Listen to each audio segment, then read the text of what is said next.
What if you literally lived life to the beat of your own drum?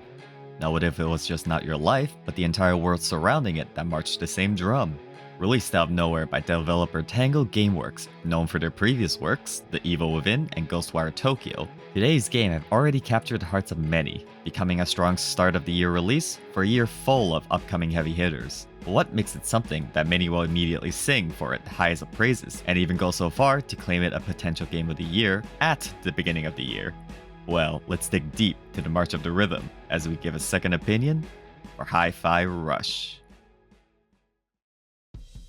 Hi-Fi Rush would best be described as a spectacle fighter in the same vein of a Devil May Cry or Ninja Gaiden, fused with the mechanics of rhythm games. But the rhythm mechanisms are not just a system of gameplay, but are instead the heart of everything built around it. Let's take a look at combat, the main meat of the game where much of the systems lie. The base of the battle mechanics are very standard fare for spectacle fighters: light and heavy attack buttons, dodge and parries, gap closing grapples, allied assists, and special super attacks built over time.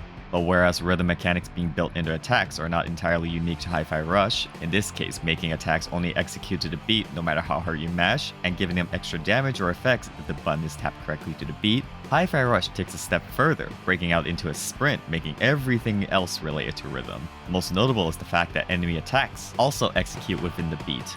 This simple idea is the very thing that makes the entirety of combat flow in an exceptionally unique way. You could be conducting a combo on one enemy and notice audio-visual cues on an attack coming. Quite literally, without missing a beat, you'll know what timing to use your dodge or parry at, avoid getting hit, and continue on with your combo. You'll almost never get taken by surprise since your defensive mechanics are set within timings that you're constantly employing anyways with your attacks. As long as you're within the rhythm during your offense, you simply need to switch defensive buttons with the same rhythm in order to avoid getting hit. In similar games of this genre, you'll often be paying attention to enemies, looking out for visual attack cues, and need to avoid the arbitrary timing of that attack.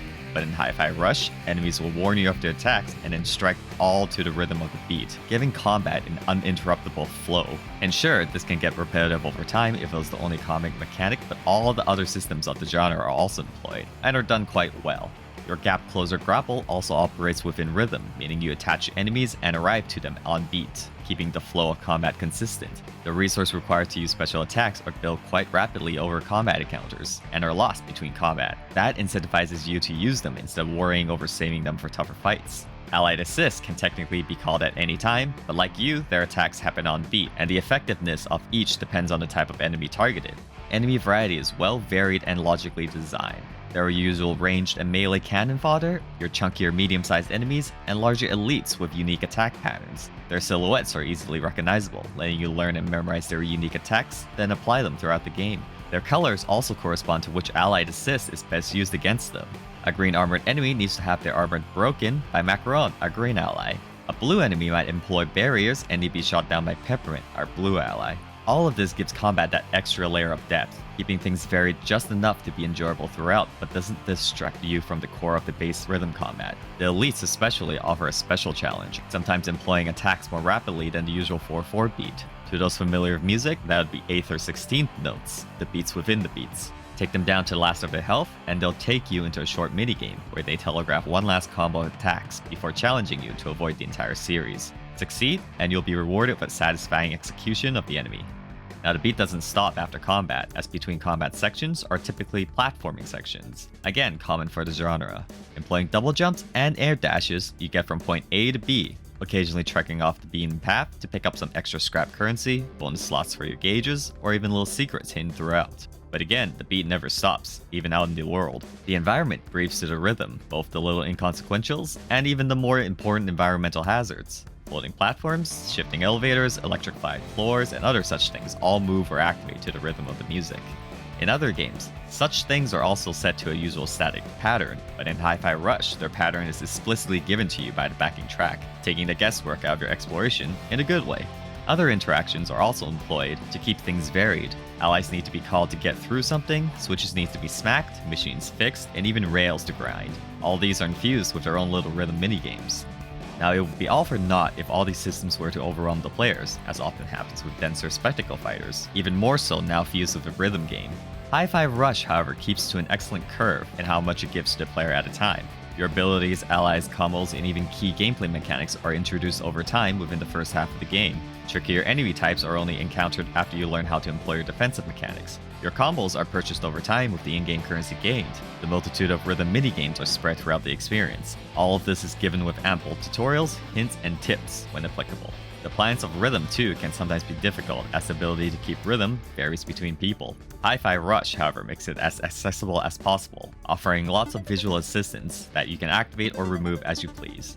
Even further into accessibility, Tango Gameworks has given players 2 extra gameplay options that can make things even simpler for those who are struggling. An auto-action toggle can be activated to give AI decision-making to your combo actions. You are still actively in control and will still have to tap to the rhythm, but most of the decision-making will be relegated to an AI who will dodge attacks, summon allies, and even parry hits for you. It won't do everything perfectly, which means your own inputs can help it along, making it all still interactive. Another setting available is the ability to turn off complexity of the rhythm games. If a minigame would prompt you to hit different buttons to the beat, they will instead reduce the buttons down to a single option, simplifying it or retaining the game of rhythm. And even if this still all sounds overwhelming, Hi-Fi Rush never harshly punishes you for failing in rhythm. Your basic attacks will always come out no matter how far off you are. Dodges still retain their invincibility throughout. You're often given multiple opportunities if you fail a rhythm game section in combat, and even if you fail again, you're simply put back into regular combat where you can finish the opponents off normally. Out during exploration, you typically won't game over for getting things wrong, and often than not, you're allowed to constantly retry until you succeed. All of this already speaks to an exceptionally well-designed game made to be complex but easily accessible. But Tango Gameworks have managed even further by wrapping everything in a charming package. The 3D comic book style doesn't feel the least bit lazily employed, with sharp, well-chosen color palettes.